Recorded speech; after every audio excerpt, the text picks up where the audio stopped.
오늘 하나님 말씀은 로마서 10장 9절 10절 말씀을 보겠습니다. 우리가 잘 알고 많이 들었던 말씀인데 이제 보통 분들은 이 말씀을 다 암송을 하시는데 우리가 한 목소리로 한번 오늘 말씀을 읽도록 하겠습니다.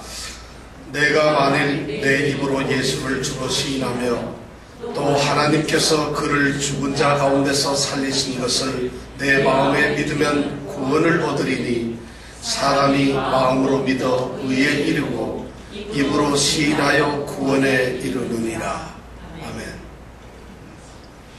하나님 말씀이 다 좋지만 여러분 너무 말씀이 은혜스럽습니다. 그죠? 이 말씀을 들어가기에 앞서서 우리는 지난주에 이 구원에 이르는 두 길이 있다고 말씀을 드렸죠.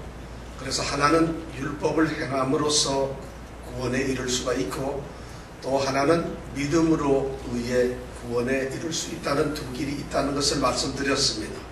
그런데 이 두 길은 실제로 따지고 보면 율법의 행위로는 구원에 이를 수가 없다는 것을 우리가 알게 되었고 또 한편으로 생각하면 율법의 행위로 구원을 이루는 것이나 그리스도를 믿음으로 구원을 이루는 것이나 결국은 그리스도로 다 통일된다는 것을 우리는 깨달았습니다. 그래서 그렇게 그리스도를 믿음으로써 우리가 구원을 얻는다는 이 믿음으로 말미암는 의, 우리가 지난주에 그 생각을 했었죠. 그 믿음으로 구원을 얻는다는 그것은 바로 그것을 우리에게 선포한 것이 바로 믿음의 말씀이다. 우리가 전파하는 믿음의 말씀이 바로 그것이라는 것입니다. 그래서 그 믿음의 말씀은 멀리 있는 것이 아니고 또 힘들게 어렵게 얻는 것이 아니라 가깝고 쉽게 우리가 그 믿음의 말씀을 얻을 수 있다. 그것이 바로 우리가 전파하는 믿음의 말씀이라 하는 그 말씀을 우리가 지난주에 생각을 했습니다. 혹시 기억이 나시는지 모르겠습니다. 안 나셔도 안 되고 한 소식 그 다음 넘어갑니다. 자, 그러면 그 말씀을 할 때의 대전제가 뭐였느냐면 너희들에게 전파된 이 믿음의 말씀, 복음을 믿어라, 이런 말씀이에요. 이 말씀은 어쩌면 행위로서 의롭다 하심을 얻는 유대인들을 향해서 또 오늘날 무엇인가 함으로써 하나님께 다가갈 수 있고 하나님으로부터 의롭다함을 받을 수 있다고 하는 사람들에게 바울 사도가 하는 말씀이에요. 너희에게 전파된 믿음의 말씀, 그 복음을 믿기만 해라. 그러면 너희가 구원을 얻는다 하는 이런 말씀으로 우리가 그 말씀을 받아들일 수가 있습니다. 자, 그럼 이 믿음과 구원이라고 하는 이것을 생각하면서 여러분들에게 한번 질문을 해드린다면은 그럼 믿음, 구원 이 두 가지를 가지고 그리스도인이 누구냐 이렇게 물으면 대답을 어떻게 할 수 있어요?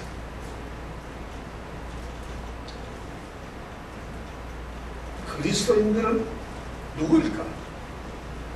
그 말씀을 다르게 말하면 그리스도인은 믿음으로 구원을 얻은 사람이다. 이렇게 말을 할 수가 있어요. 그죠? 자, 이 말씀이 바로 믿음으로만 구원을 얻는다 그러면 우리 그리스도인들은 믿음으로 구원을 얻은 사람이라고 하는 말씀이에요. 여러분들이 그리스도인에 대한 이 개념을 매우 정확하게 가지고 있어야 됩니다. 그리스도인은 믿음을 가진 사람이다. 이것이 완전한 답이 아니라는 것이에요. 그리스도인은 그냥 나는 믿어요. 이것이 그리스도인이 아니라는 것입니다. 그리스도인은 그 믿음으로 구원을 얻은 사람들, 구원을 얻는 믿음을 가진 사람들, 구원을 얻는 믿음, 그 믿음으로만 살아가는 사람들을 우리는 그리스도인이라고 합니다. 그러면 여기서 믿음은 뭘까요? 믿음은 다름 아닌 구원에 이르는 길이고 수단이에요. 우리가 예수를 믿음으로써 구원을 얻는 구원에 이르는 유일한 길이라는 것이죠. 그럼 여기서 굉장히 중요한 우리가 말씀을 생각하게 되는데 오늘 말씀의 제목처럼 그렇다면 믿음, 구원과 관련해서 구원을 얻는 믿음은 어떤 것일까? 구원에 이르는 믿음은 어떤 것일까 하는 것이 중요한 것으로 다가옵니다. 우리가 믿지만은 그 믿음이 만약 구원에 이르는 것이 아니라고 한다면은 그건 사실은 믿음이 아닐 거예요.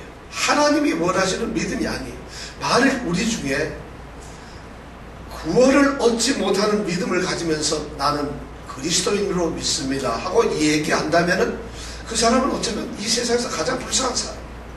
믿음을 가지고 있는데 그런데도 구원을 얻지 못한다면 이건 좀 말이 안 되잖아요.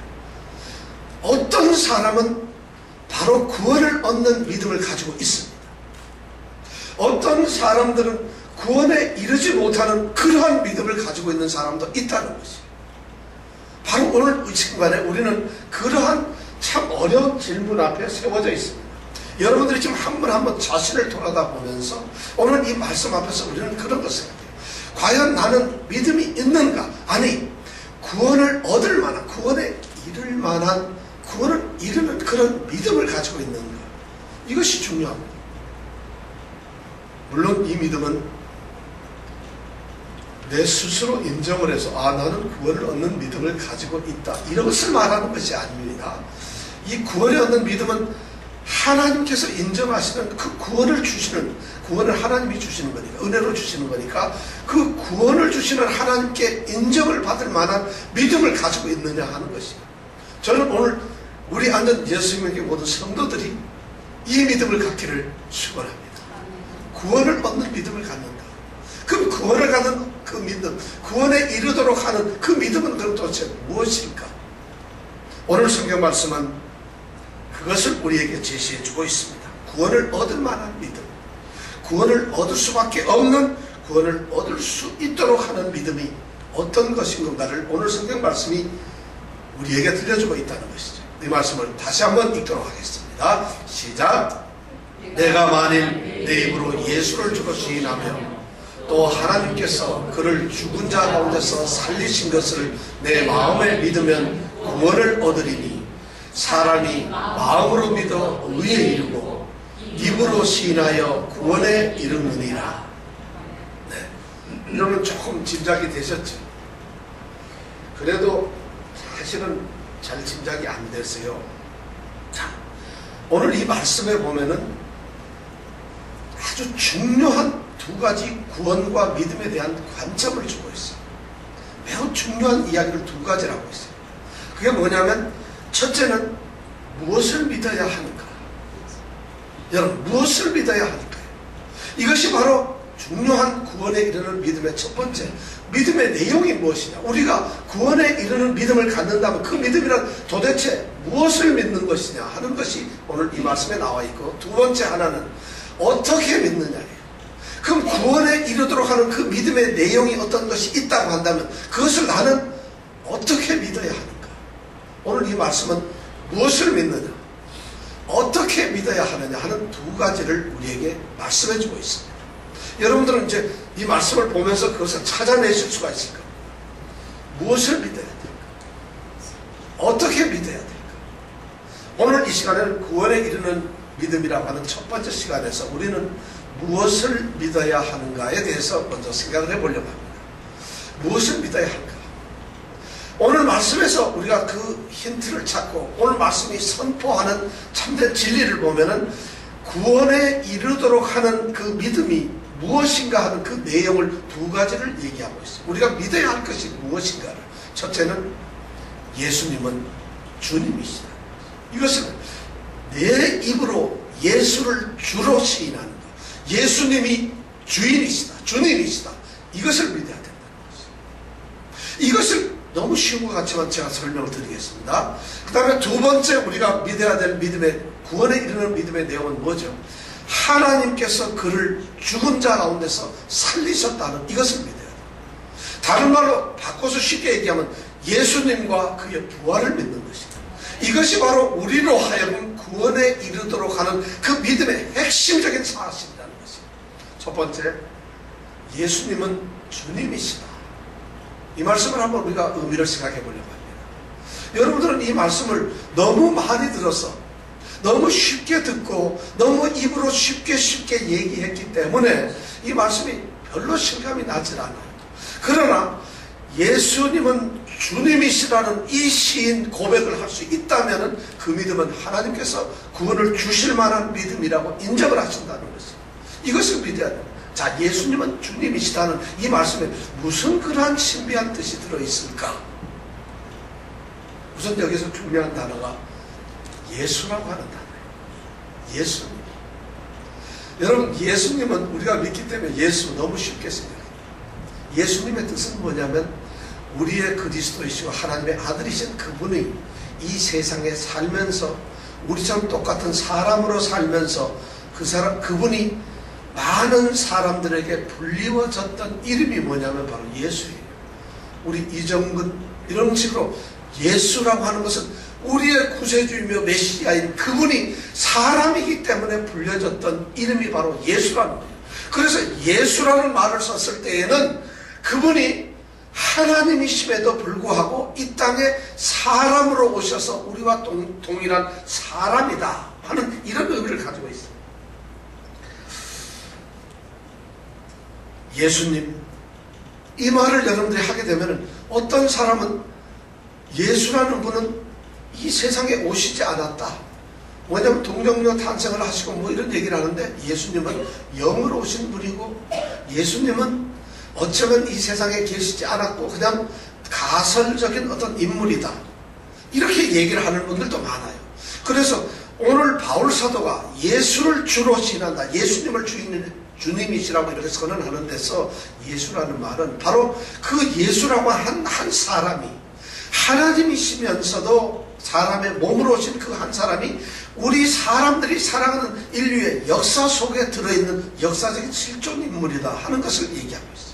그뿐만 아니라 역사적인 실존 인물이면서도 그분은 이상한 신비적인 어떤 모습으로 오신 것이 아니라 사람의 모습으로 태어나셨다는 것이. 그래서 사람으로 계셨다는. 그래서 우리와 동일한 그러한 고통과 아픔을 가지시는, 그래서 우리처럼 이름을 부름을 받았던 그런 사람이라는 것이.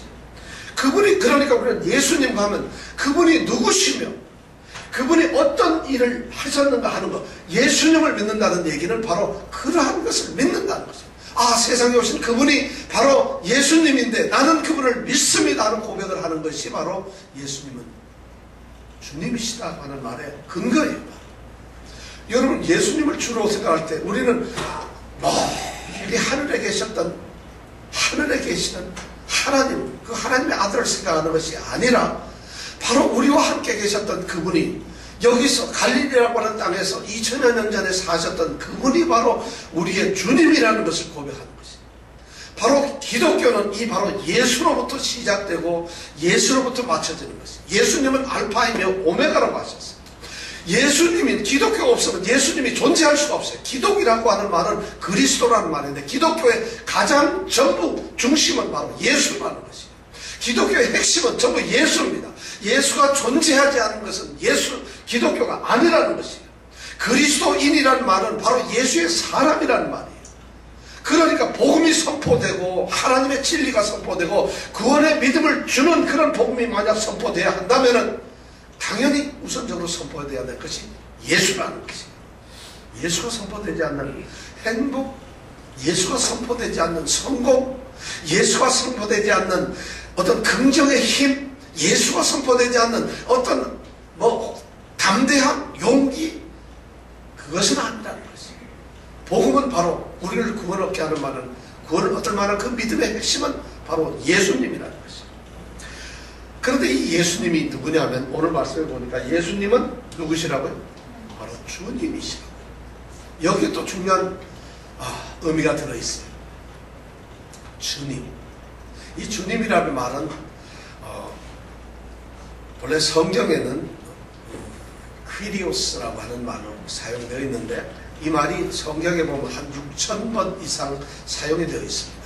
이 퀴리오스라고 하는 말은 구약, 이 헬라어로 쓰여진 구약에서 여호와, 야훼, 이 여호와라는 말을 신약에서 헬라어로 번역할 때 이 번역을 하시는 분들이 그 야훼, 여호와라는 이름을 퀴리오스라고 해서 주라고 번역을 했어요.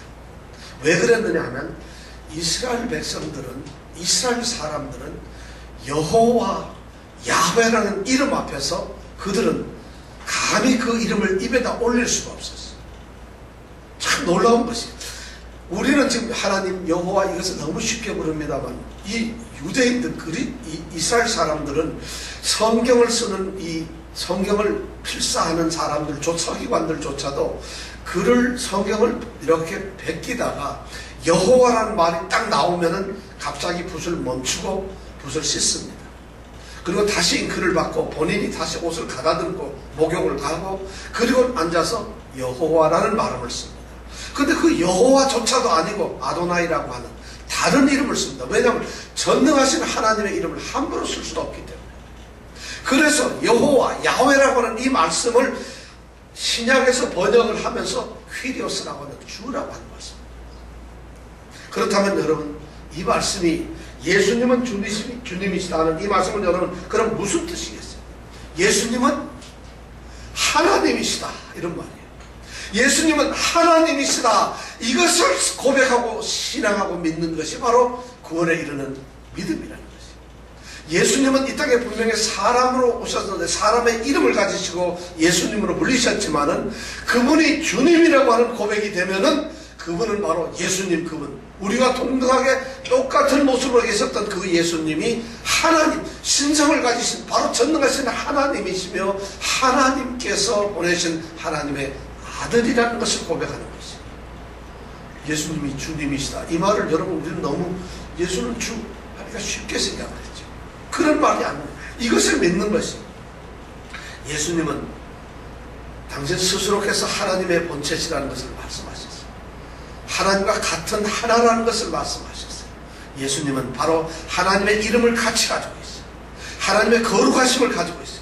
하나님의 권능과 권세를 가지고 있어요. 하나님의 영광을 함께 가지고 계세요. 그리고 하나님이 가지고 계시는 영원한 것을 똑같이 하나님과 가지고 계시는 바로 하나님 그분이시다는 거죠. 예수님은 주님이시다는 이 말씀에 예수님은 나의 하나님이라는 고백이라는 것을 우리가 알아야 된다는 것이죠. 이것뿐만이 아니에요. 이 퀴리오스라는 말은 그 당시에 또 다른 의미로 사용됐는데 무슨 말로 사용됐느냐면 로마의 황제를 그 백성들이 부를 때 우리의 통치자 지배자로서 퀴리오스라고 불렀어요. 물론 그러한 의미로 사용된 것은 아니지만은 적어도 퀴리오스라고, 이 주님이라고 이렇게 번역을 한 말의 의미는 예수님이 나의 통치자라는 고백을 가지고 있어요. 예수님이 나를 다스리는 분이라는 거죠. 나는 예수님의 신하요 백성이고 나는 그분의 다스림을 받는, 그분은 나의 통치자이고 그래서 나는 그분에게 복종해야 한다는 이런 말이 바로 이 안에 들어있다는 것이에요. 우리는 예수님은 주님이시다는 이 말은 예수님은 친구라고 하는 말이 아닙니다. 예수님은 나의 옆에서 나를 도우시는 분이라는 것이 아니라 우리가 믿어야 할 구원에 이르는 믿음을 주는 그 믿음 안의 핵심은 예수님이 주님이라고 하는 것이에요. 바로 예수님이 나를 다스리는 분이라는 것이에요. 여기까지만 해도 대단한데 그 다음에 또 이 퀴리오스라는 말에는 또 다른 뜻이 하나 있어요. 뭐냐면 소유자라는 말. 그럼 예수님은 소유하시는 분. 누구를? 소유되기를 원하고 소유되기를 기뻐하고 소유되었다고 시인하고 고백하는 사람을 소유하시는 분이에요. 아무나 소유하시잖아요. 물론 예수님은 천지 만물을 지으셨어요. 창조주이시면서 창조 그 자체의 목적이 바로 예수님이셨어요. 이 창조를 하신 이유가 하나님께서는 바로 그를 위하여 창조하셨다고 성경에 말씀합니다. 그러니까 예수님은 모든 것을 창조하신 분이에요. 예수님은 창조 때에 하나님과 같이 하셨어요. 태초에 말씀이 계시니라 이 말씀이 하나님과 함께 계셨으니 이 말씀은 곧 하나님이십니다. 그가 처음에 하나님과 함께 계셨고 또한 만물이 그로 말미암아 지은 바 되었으니 이렇게 말합니다. 하나님과 함께 지으신 창조주이시면서 골로새서 1장에 보면은 그를 위하여 만물이 지은 바 되었고 이렇게 말씀합니다. 그럼 이 예수님은 우리를 소유하고 계십니다. 우리는 예수님께 소속된 종들이라는 것이에요. 예수님은 나의 주님이시다 이렇게 고백을 하는 신앙을 가졌다는 사람들은 누구냐면 바로 예수님을 나의 주인으로서 나를 소유하고 마음대로 나를 하실 수 있는, 나는 무조건 그분의 종으로서 복종, 순종밖에 할 수 없는 그런 신분이나 종이라는 것을 고백하는, 이것이 바로 예수님은 주님이시라고 하는 말씀들이 있어요. 이것이 바로 우리가 신앙 고백하는 구원에 이르는 신앙의 첫 번째 바로 말씀이, 예수님은 주님이시라는 거죠. 여러분, 우리가 오늘 찬양할 때도 지존하신 주님 이름 앞에 찬양했죠. 찬양 손들고 우리가 간절하게 했습니다. 예수는 그리스도, 그 다음에 뭐죠? 예수는 주. 바로 예수는 주라고 하는 말씀이 이런 뜻이에요. 우리가 이 찬양을 고백할 때, 우리가 매주 이것을 고백하는 이유는 바로 우리는 구원을 받은 백성으로서 이것을 찬양하기 위해서 이 찬양을 매주 우리가 합니다. 예수는 그리스도 구원자이시고 예수는 나의 주님이시라는 것을 고백합니다. 예수는 그리스도, 예수는 주. 그분을 우리가 찬양하고 예배하는 것, 이것이 바로 구원에 이르는 믿음이라는 것입니다. 이것이 바로 첫 번째 말이고, 두 번째, 자 그럼 두 번째로 넘어가서 이 구원에 이르는 믿음의 두 번째 핵심적인 내용은 뭐냐면, 하나님이 그를 죽은 자 가운데서 살리셨다, 이 사실을 믿는 것이에요. 이것은 바로 부활을 말하는 것이에요. 예수님께서 무슨 일을 하셨느냐, 예수님은 주님이시라는 것은 예수님은 누구신가고, 이 말씀은 예수님은 그럼 어떤 일을 하셨는가 하는 것을 우리가 믿는 것이에요. 예수님과 그분의 행하신 일을 믿는 이 두 가지가 우리가 바로 구원에 이르는 믿음인데, 여러분, 하나님께서 그를 죽은 자 가운데서 살리셨다, 이 말씀을 여러분들이 딱 들으면 어떤 생각이 떠오르세요? 저는 이 말씀을 너무 여러분들이 또 잘 들었기 때문에 이 말씀을 우리는 너무 쉽게 생각해요. 여러분, 이 말씀이 하나님께서 그를 죽은 자 가운데서 살리셨다는 이 말씀에 여러분들 무엇을 느끼십니까? 어떤 것을 느껴야 될까요? 우리가 성경을 읽으면요, 어떤 분들이 성경을 10번 읽었다, 20번 읽었다, 아니 난 평생에 100번을 읽었다, 이런 말씀을 하는데, 성경은 어떤 말씀은 굉장히 함축적으로 쓰여져 있어요. 그러면 성경은 그냥 읽어가지고는 되는 그 의미를 우리가 파악할 수 있는 것이 아닐 수도 있고, 어쩌면 그냥 읽기만 해서는 우리가 성경을 다 아는 것이 아니에요. 오늘 이 말씀이 바로 대표적인 그 말씀인데, 하나님께서 그를 죽은 자 가운데서 살리셨다 하는 이 말씀을 우리가 단순한, 하나님이 예수님을 죽은 자 가운데서 살렸구나, 예수님 부활했네, 이렇게 믿는 것은 성경을 읽는 것이 아니라는 것이에요. 그런 성경, 물론 성경을 읽는 것이 아닌 것은 아니지만은 그 성경을 읽는 것은 글쎄 한 10%도 안 되는, 어쩌면 구원에 이르는 신앙이 이룰 수가 없다는 것이에요. 그렇다면 여러분들이 다시 묻습니다. 하나님께서 그를 죽은 자 가운데 살리셨다, 이 말씀을 여러분들이 읽었다면 무엇을 생각하세요? 어떤 것을 여러분들이 느끼고 있어요? 어떤 것이 마음속에 와서 감동으로 다가왔어요? 어떤 것을 깨닫고 있어요? 이것이 없으면 이 말씀에 대해서 참나는 의미를 우리가 알지 못하는 것이에요. 그렇다면 우리가 하나님께서 그를 죽은 자 가운데 살리셨다는 이 믿음을 가지고 있다는 것조차도 우리가 깨닫지 못한 지식 없는 열심과 믿음을 가지고 있다고 밖에 할 수가 없다는 것이에요. 여러분, 뭐를 느끼세요? 한번 토론해볼까요? 무엇을 느끼는가? 첫째, 여기서 중요한 말은 죽은 자 가운데서라는 말이에요. 죽은 자 가운데서, 이런 말이 하나 떠오르면, 죽은 자 가운데서 이러면은 이 말씀을, 예수님이 죽으셨구나, 이것을 생각해요. 그죠? 죽은 자 가운데 예수님이 살아났다는 얘기는 죽었다는 것이죠. 바로 죽은 분이라, 죽음을 가지셨다. 이 말은, 그럼 죽음을 가졌다는 말은 뭔가, 죽음이 주는 의미는 뭔가, 우리는 여기서 깨달을 수 있는 것이, 예수님께서는 우리와 똑같은 사람으로서 죽으셨다, 이것을 아는 거죠. 그분이 죽었다는 것은 우리와 똑같은 사람이라는 것이죠. 여기서 우리가 깨달을 수 있는 것이, 그분은 이 땅에 성육신하신, 사람의 육신의 몸을 입고 오신 분이라는 것이 이 말씀 속에서 그대로 느껴져야 된다. 죽으셨다는 이 말을 보면서 우리가, 그분이 세상에 사람의 나 같은 모습으로 오셨다, 이것을 깨닫지 못한다면 죽은 자 가운데서 이 말씀을 우리가 제대로 알지 못하는 것이죠. 그분은 성육신하신 분, 이 땅에서 갈라디아서 4장 4절에 보면 여자에게서 나시고 율법 아래 나셨다는 것이에요.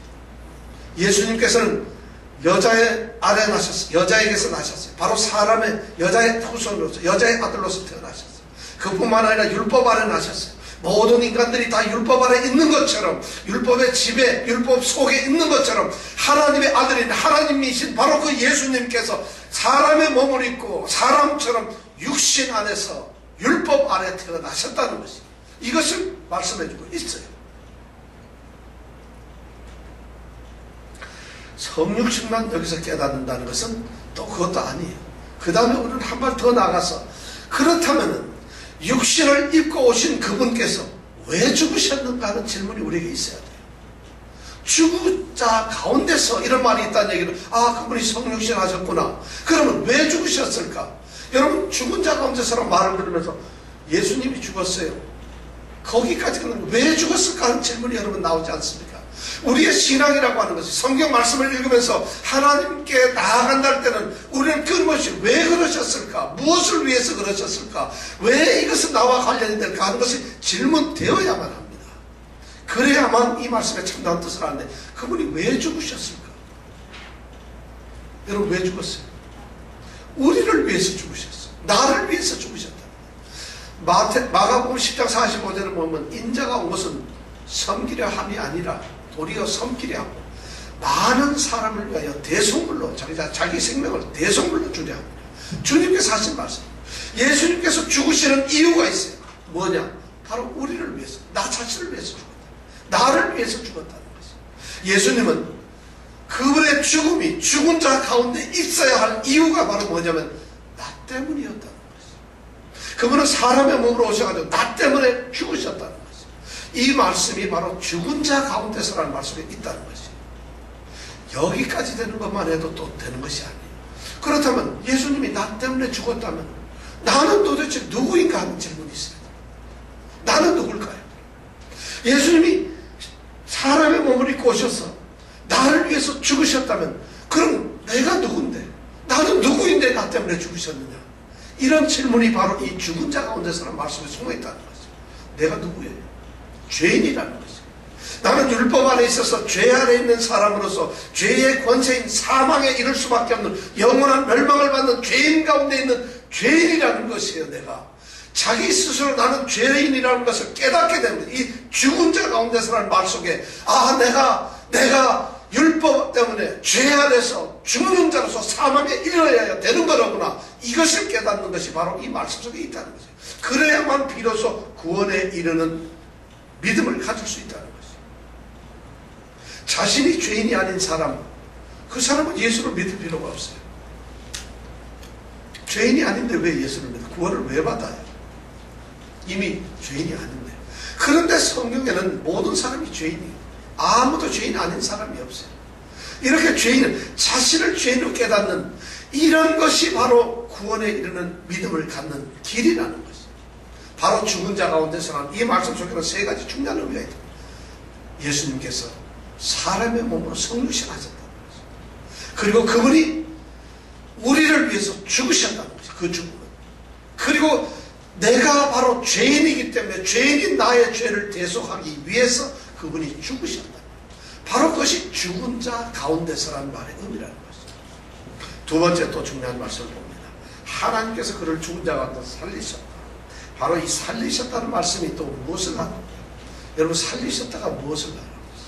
이 말씀을 또 그냥 살리셨다, 아, 예수님이 죽으셨는데 하나님께서 그를 살렸구나,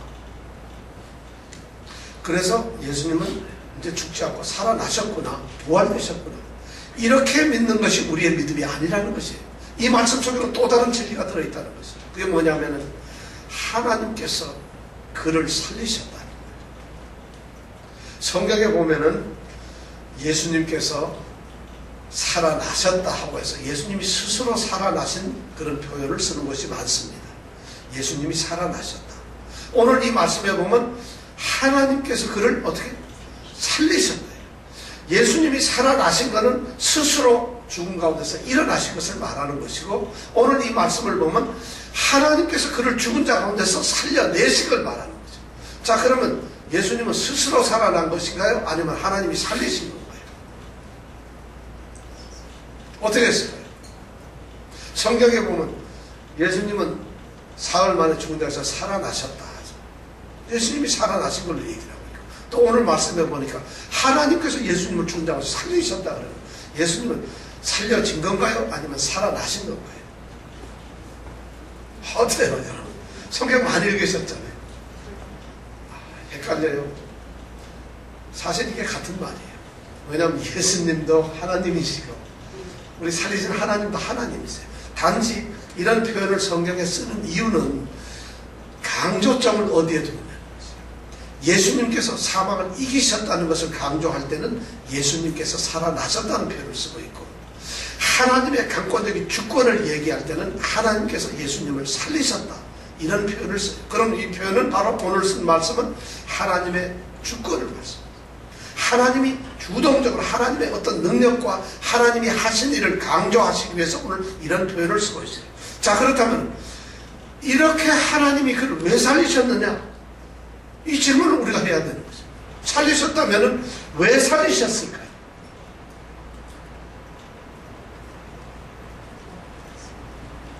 하나님께서 그를 살리신 것은 예수님께서 돌아가실 때 십자가에 달리시고 마지막 하신 말씀이 다 이루셨다, 다 이루었다 하셨어요. 예수님께서 이 땅에 구원의 사역을 위해서 오셨는데 그것을 다 이루어졌다고 예수님께서 선언하셨어요. 바로 살리신 것은, 그리고 돌아가셨는데, 죽으셨는데 하나님께서 예수를 죽은 데 가운데 살리신 것은 그 다 이루신 구원의 사역이 완성되었다는 것을 하나님께서 기쁘게 받으셨다는 거죠.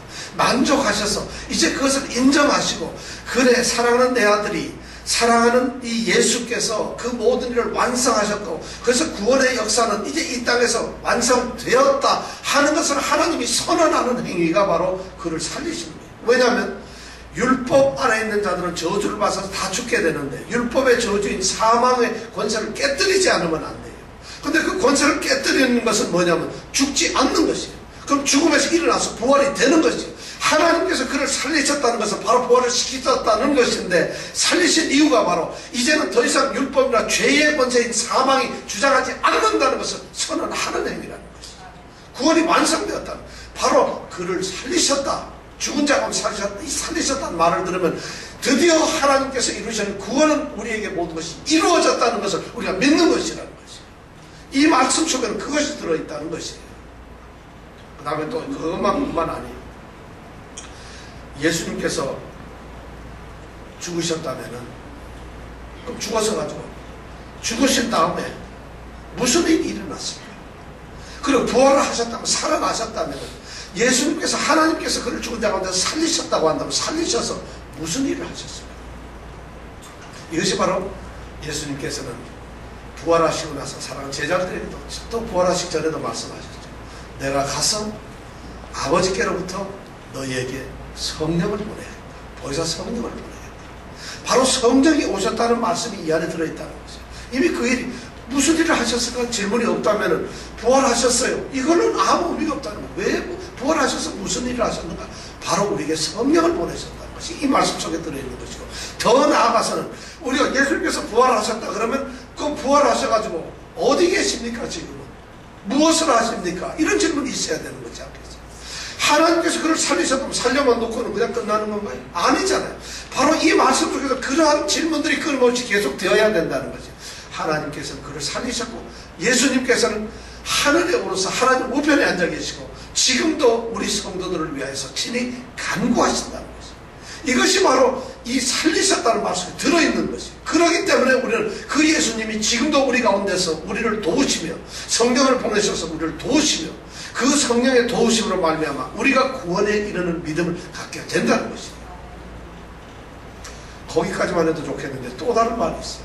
그러면 예수님께서는 영원토록 하나님 우편에만 계셔서 우리를 위해서 간구만 하실 건가? 아니라는 거지.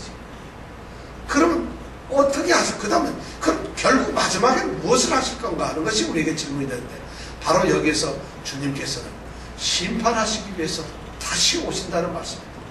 재림을 하시고 그분은 심판주로 우리에게 다시 오셔서 그렇게 함으로 말미암아 이 땅에서 멸망받는 사람과 영생을 얻는 사람을 분명하게 구분하시고 영생을 받고 구원을 받는 사람들을 통해서 영원한 나라를 세우신다는 것이죠. 이것이 바로 그를 죽은 자 가운데 살리셨다는 말씀 속에 다 들어있는 말씀입니다. 이것을 믿어야 돼요.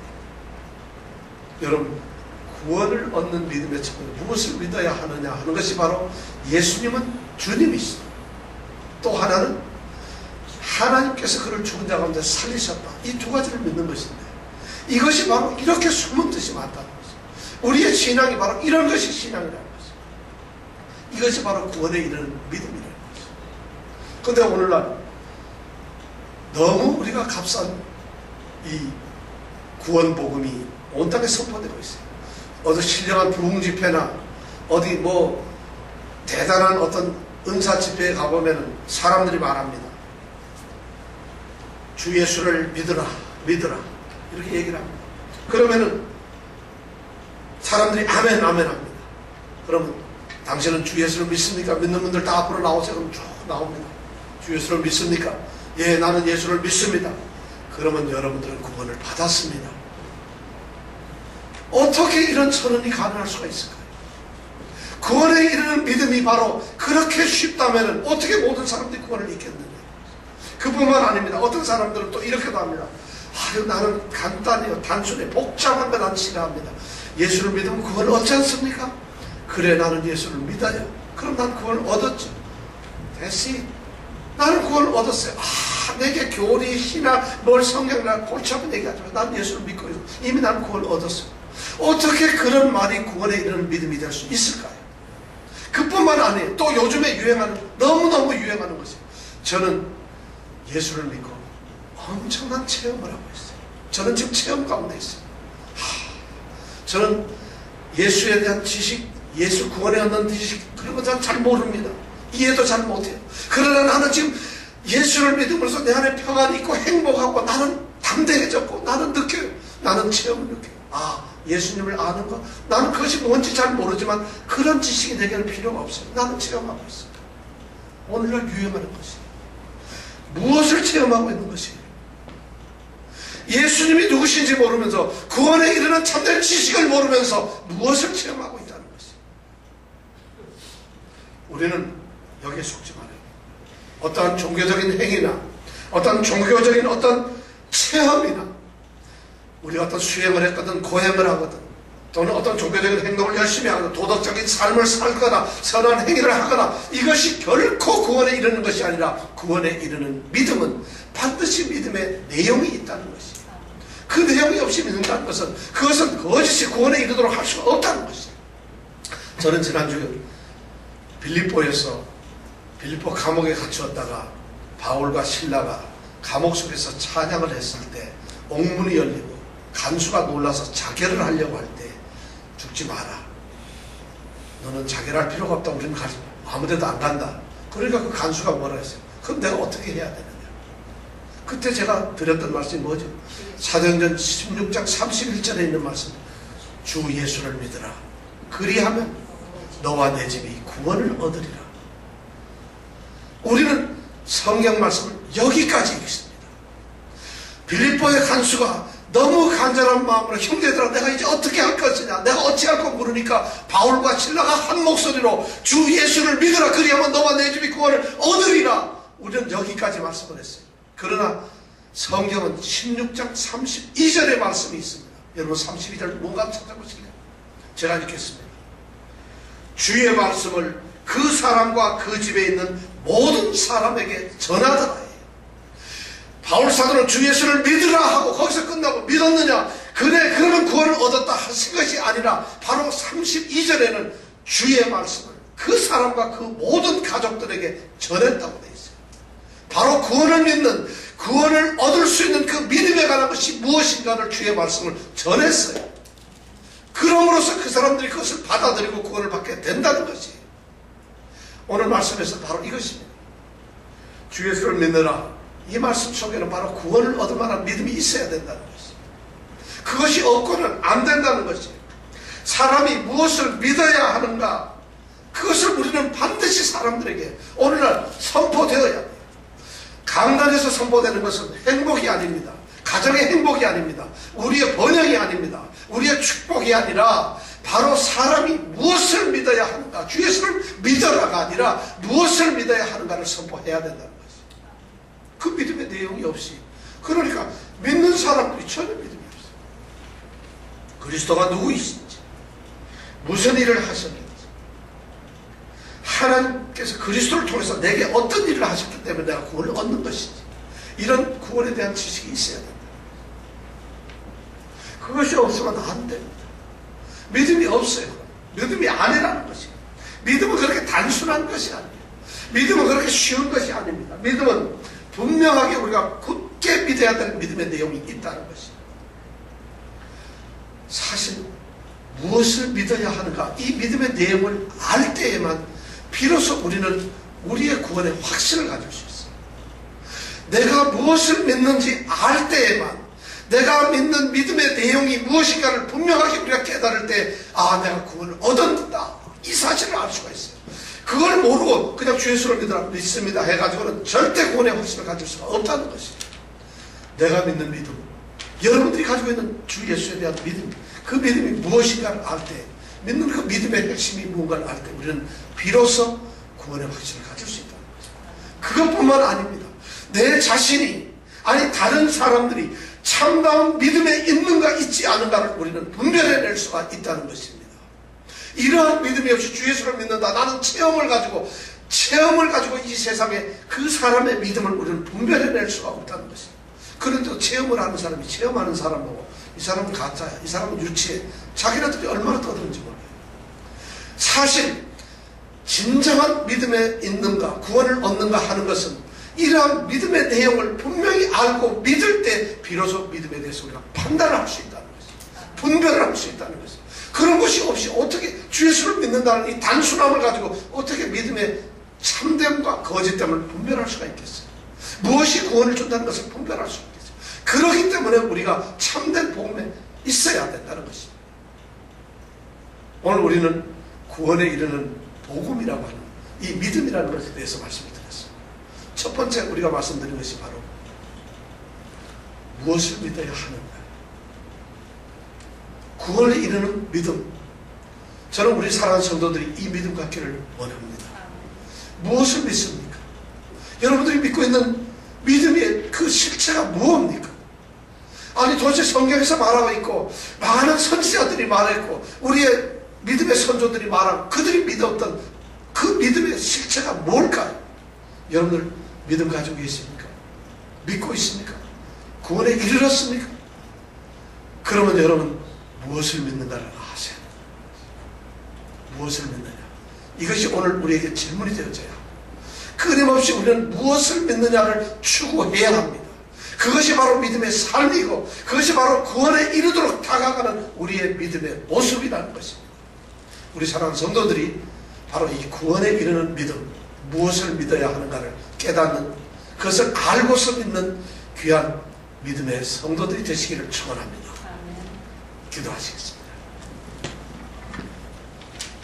아버지 하나님, 우리는 교회에 나오고 그냥 이렇게 다니는 것이 믿음 생활인 줄 알았습니다. 그러면 구원을 얻는 줄로도 생각할 수도 있었습니다. 오늘 말씀 가운데서 구원에 이르는 믿음이 있음을 깨달았습니다. 믿음이 아닙니다. 정말 구원에 이르는 믿음을 가져야 됩니다. 저희들에게 날마다 이 구원에 이르는 믿음의 내용을 깨달으며 다가가며 묵상하며 연구하며 궁리하며 그것을 확신하며 살아가는 참된 믿음을 갖는 우리 모든 성도들이 되게 하여 주시옵소서. 구원에 이르는 믿음, 무엇을 믿어야 하는가? 이 질문이 날마다 눈을 뜨면서 잠자리에 들면서 일을 하면서 우리의 모든 삶 속에서 이 질문이 우리에게 다가오게 하여 주시옵소서. 이 질문을 물으면서 대답하며 믿음의 삶을 살게 하여 주시옵소서.